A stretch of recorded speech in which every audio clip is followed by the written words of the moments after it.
Hello students, myself Dr. R. N. Athila, Additional Professor of Pathology. Today we will start a system that is gastrointestinal tract. Now, what is gastrointestinal tract? As you already have learned anatomy and physiology during your first MBBS course, this is gastrointestinal tract.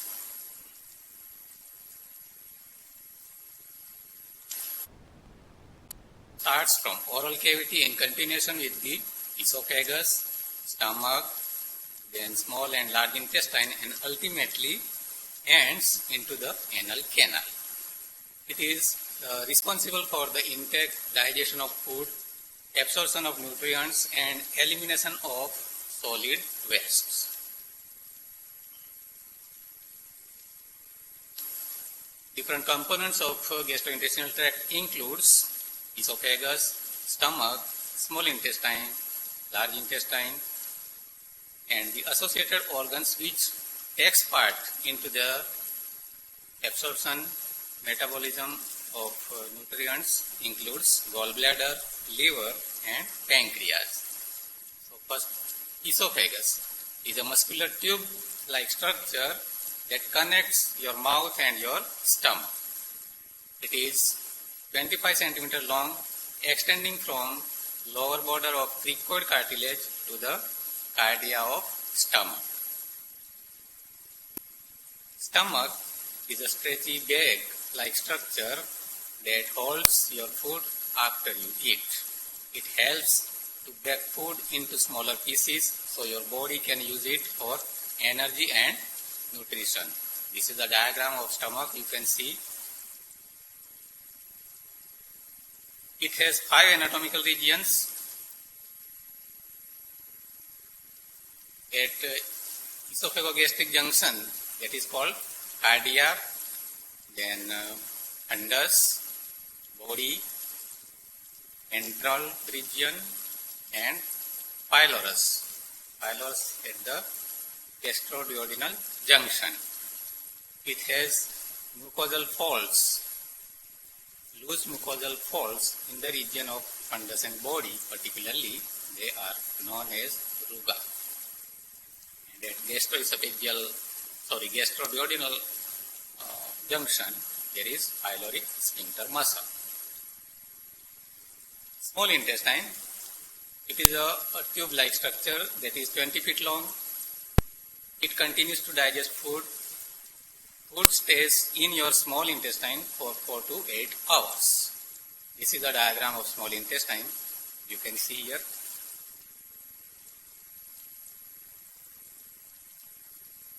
It has 3 parts. Small intestine has 3 parts: duodenum, jejunum, and ileum.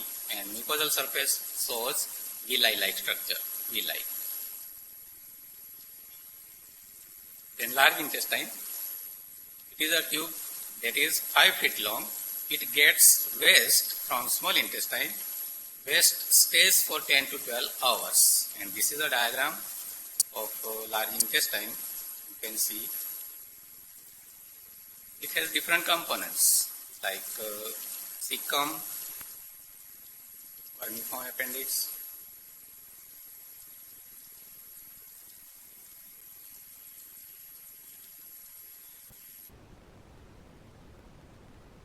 ascending colon, hepatic flexure, transverse colon, splenic flexure, descending colon, sigmoid colon, and rectum.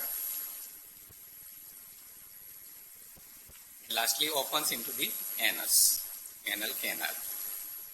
So this is about, just recollect the things that you have learned during your first MBBS, anatomy and physiology of gastrointestinal tract. Different pathological conditions may occur in gastrointestinal tract. For example, in oral cavity, due to different etiological factors, there will be a development of ulcerative lesions. For example, aphthous ulcers, then different neoplasms. More common neoplasms in oral cavity are squamous cell carcinoma. Inflammatory lesions, inflammation of oral cavity mucosa, it is in the form of stomatitis and glossitis. In esophagus, inflammatory conditions, esophagitis, Barrett's esophagus, neoplastic lesions, most common are squamous cell carcinoma and adenocarcinoma. In stomach, there is also inflammation of mucosal surface. Gastritis is of two types, acute and chronic gastritis.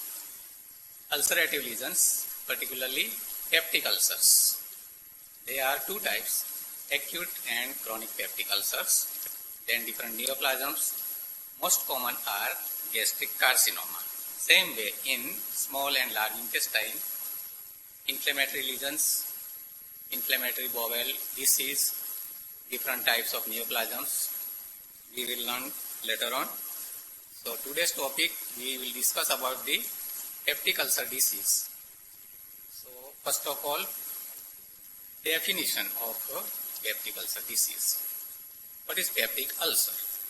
Peptic ulcer is defined as area of degeneration and necrosis of gastrointestinal mucosa exposed to acid peptic secretions.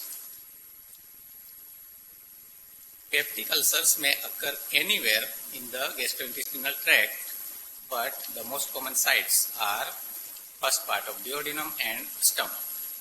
It can be of two types, acute and chronic peptic ulcer disease. Acute peptic ulcer, also known as stress ulcer, cause or etiology is due to stress. So, causes of acute peptic ulcers are in the form of psychological stress and physiological stress. Physiological stress includes shock, severe trauma, septicemia, extensive burns like Curling's ulcers in the posterior aspect of first part of duodenum. Intracranial lesions like brain trauma, surgery, tumor causing excess vagal stimulation, that is called Cushing's ulcers. Non-steroidal anti-inflammatory drugs like aspirin and steroids, these are also responsible for the development of acute peptic ulcers. Some local irritants, for example, alcohol, smoking, coffee, etc. plays a role in the causation of the acute peptic ulcer. Pathogenesis. Exact pathogenesis of acute peptic ulcer is not known. However, you can see gastric acid secretion is normal or below normal in all the above cases except Cushing's ulcer. The cause for stress ulcer in other cases is there will be ischemic hypoxic injury to mucosal cells and depletion of gastric mucus barrier, rendering the mucosa susceptible to attack by acid pepsin secretions. So these are the two conditions responsible for the development or occurrence of acute peptic ulcer. Morphological features of acute peptic ulcers, gross finding, site. Acute peptic ulcers, these are multiple ulcers, more than 3 in 75% of cases. These ulcers are more common in stomach than duodenum. It is oval to circular in shape and less than 1 centimeter in diameter. Usually these are superficial, only involves the mucosa and submucosa.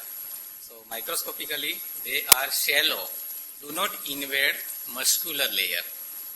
Margins and base show some inflammation ulcers healed by re-epithelialization without leaving a scar after the causative factors are removed. The time required for complete healing varies from day to several weeks. So usually it heals automatically. Here you can see a diagram of stomach. There are multiple small round to oval in shape, less than 1 centimeter in diameter, ulcerative lesions or ulcers. Floor of ulcer, there is presence of dark digested blood. So these are multiple small ulcers. Complications of acute peptic ulcers are either hemorrhage or perforation. So this is all about the acute peptic ulcers or stress ulcers. Now we come to the chronic peptic ulcer. If not specified otherwise, chronic peptic ulcer would mean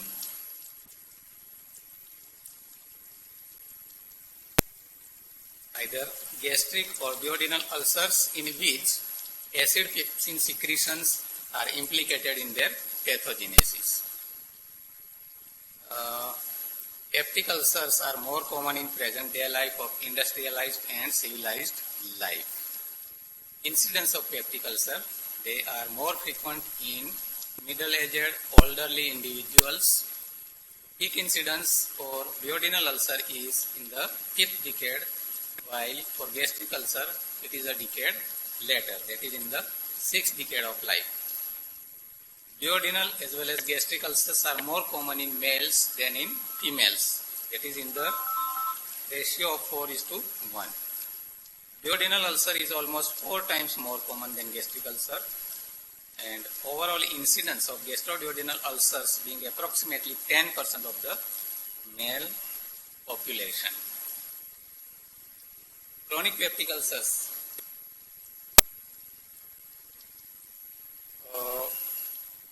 In India, the prevalence of peptic ulcer disease is more common or more frequent in South India than compared to any other parts of the country. Different sites of chronic peptic ulcers are, most commonly, they are seen in the duodenum, usually first part of duodenum, then stomach, usually in the antral region. Lesser curvature and entropyloric region is the most common site for the occurrence of the chronic peptic ulcer. At the gastroesophageal junction, the other sites, rare sites are at gastroesophageal junction, within the margins of gastrojejunostomy. If individuals are having partial gastrectomy, then the margins of this gastrojejunostomy is the common site for the occurrence of ulceration. In duodenum, stomach or jejunum of patients with Zollinger-Ellison syndrome. Within or adjacent to ileal Merkel's diverticulum that contains ectopic gastric mucosa. These are the other sites. Pathogenesis. Duodenal ulcers are more commonly associated with high acid pepsin secretion. Gastric ulcers are associated with impaired gastric mucosal defense rather than acid pepsin secretion. So, etiology of chronic peptic ulcer is, there is not a single factor which activates the causation of ulcer. There are multiple factors. Multiple etiological factors play a role in the causation of the chronic peptic ulcer. The different causes of peptic ulcer disease are as follows. 1. Chronic gastritis. The imbalance of mucosal defense and damaging forces that cause chronic gastritis also cause peptic ulcer disease. Thus, peptic ulcer disease generally develops on a background of chronic gastritis. Second, H. pylori infection, Helicobacter pylori infection. These are the bacteria which are responsible for the development of ulceration. Although more than 70% of individuals with peptic ulcer disease are infected by H. pylori, fewer than 20% develop peptic ulcer due to variation in host factors and H. pylori strains. The mechanism of development of H. pylori induced peptic ulcer disease are H. pylori organisms break gastric mucosal defense by elaboration of urease, protease, catalase, and phospholipase. Host response. Mucosal epithelial cells secrete inflammatory mediators like interleukin 1, 6, 8, and tumor necrosis factor alpha, inciting an intense inflammatory response. Now, disorders associated with peptic ulcer disease like Zollinger-Ellison syndrome. There is uncontrolled release of gastrin by your tumor. Some tumors secrete hormones like gastrin, resulting in massive acid production, causing multiple peptic ulcerations in stomach, duodenum, and even jejunum. In duodenal peptic ulcers, the other associated systematic diseases like chronic renal failure, hyperparathyroidism, hypercalcemia, it stimulates gastrin production and therefore increase acid secretion.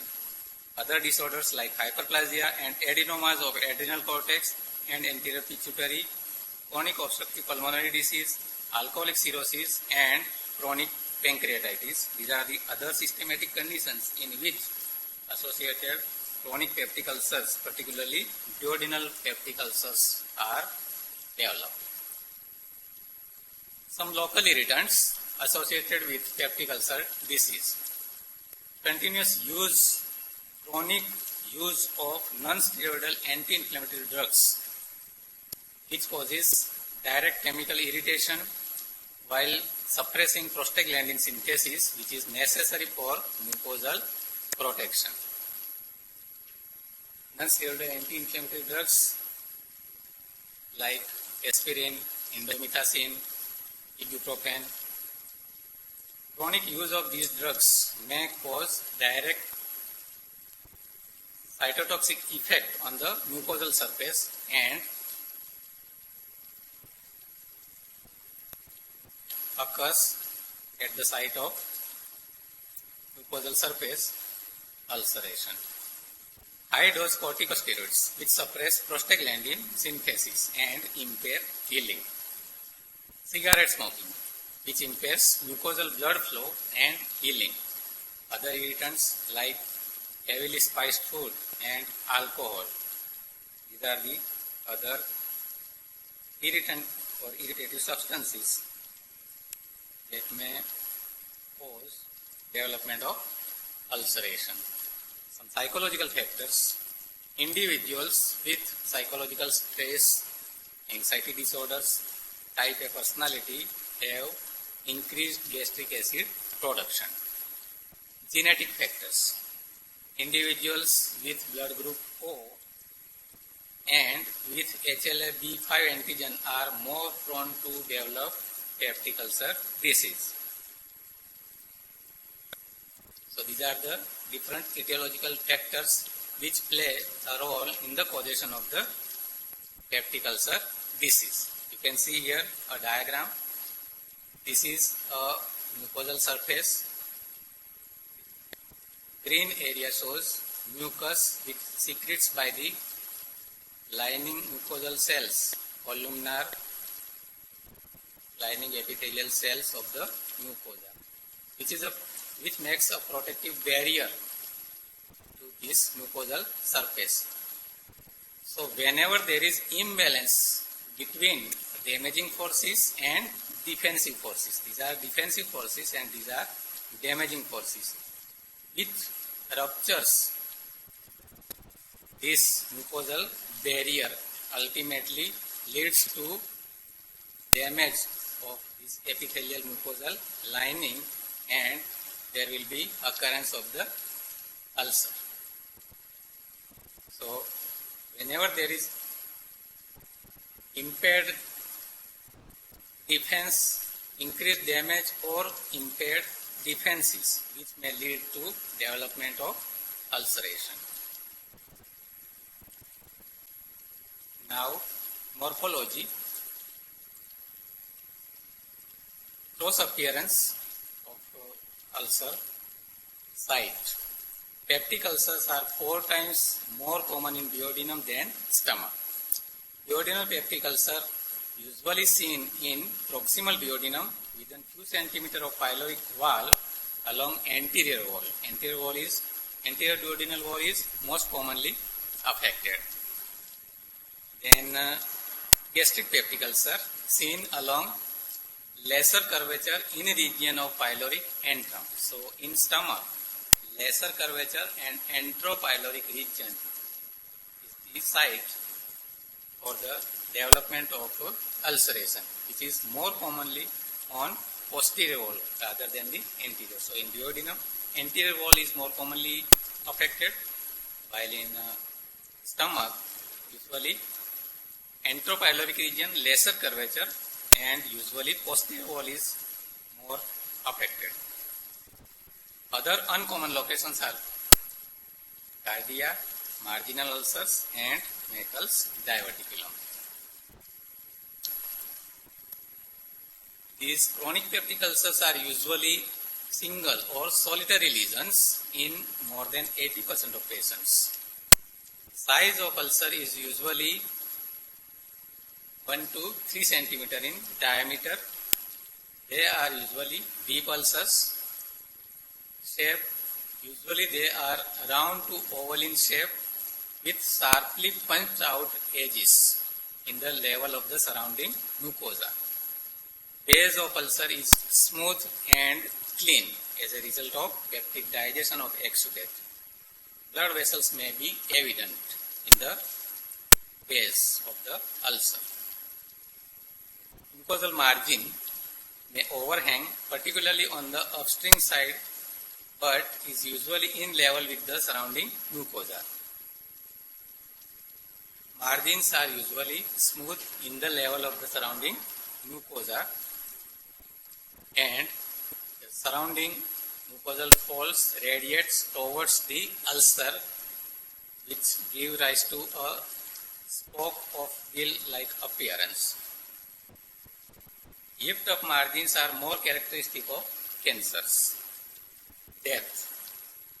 Superficial ulcers are limited to mucosa, while deep ulcers may penetrate muscularis propria or even serosa and may invade surrounding organs like pancreas, omental fat, or liver. Gastric serosa may show hemorrhage and fibrin deposition. Scarring may involve the entire thickness of the wall and pucker the surrounding mucosa into folds that radiate outward. You can see a diagram, peptic ulcer of the duodenum. Note that the ulcer is small, about 2 cm in diameter, with sharply punched out appearance.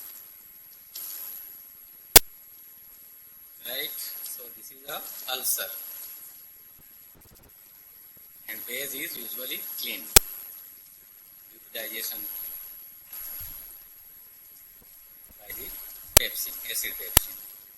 The margins are not elevated as seen in malignant ulcer. The ulcer base is clean. Okay. Microscopy.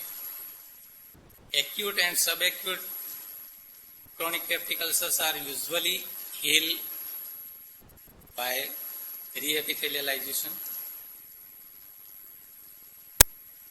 Chronic active ulcer shows 4 histological zones.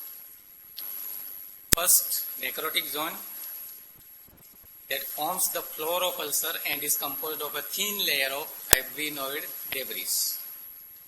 Next to this is superficial exudative zone, which consists of inflammatory infiltrate, particularly neutrophils. So, which consists of neutrophilic infiltrate. Next to this is granulation tissue zone, which consists of active granulation tissue in the form of neovascularization infiltrated with mononuclear leukocytes. Then lastly, zone of cicatrization or scar formation, fibrous or collagenous scar formation. So these are the different 4 zones histologically you can see. Vessel walls within the scarred area are thickened and occasionally thrombosed. You can see a diagram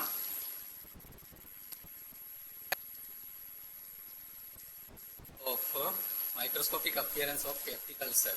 This is a zone of necrotic debris.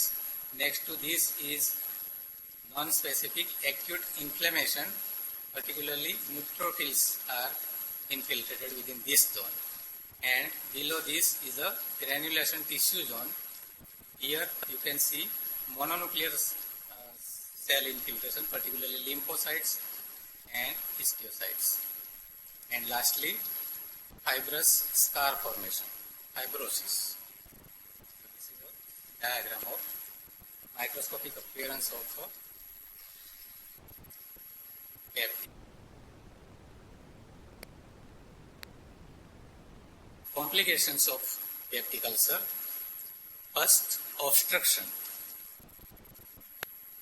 Fibrous scar at or near pylorus results in pyloric stenosis. Healed duodenal ulcer causes duodenal stenosis. Healed gastric ulcer along lesser curvature causes hourglass deformity.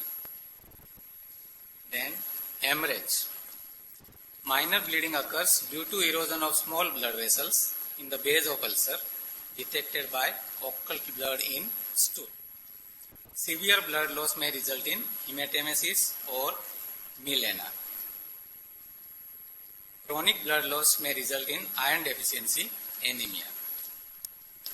Perforating ulcer may erode a major artery and cause massive hematemesis and ultimately death. Then perforation. Detected by gas under diaphragm radiologically. It is more common with duodenal ulcer than gastric ulcer. Perforation leads to acute peritonitis, may cause subphrenic abscess or involve liver and pancreas or nearby structures. So perforation is an acute abdominal emergency. And lastly, malignant transformation. Duodenal ulcers never becomes malignant, while gastric ulcers may become malignant in less than 1% of cases.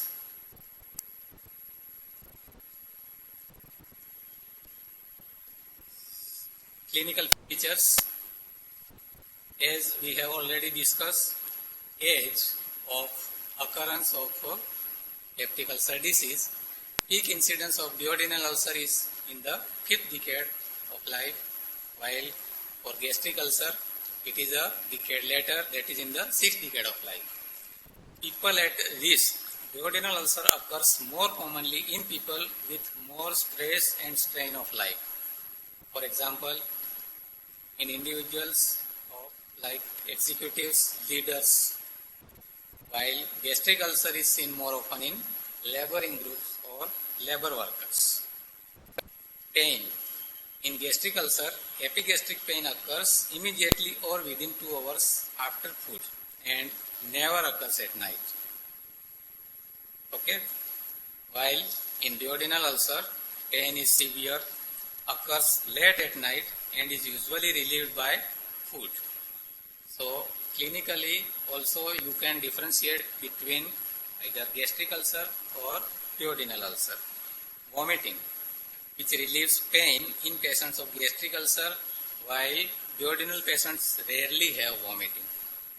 So these are some clinical features by which you can distinguish whether it is a duodenal peptic ulcer or gastric peptic ulcer. This is all about the peptic ulcer disease. Okay, thank you.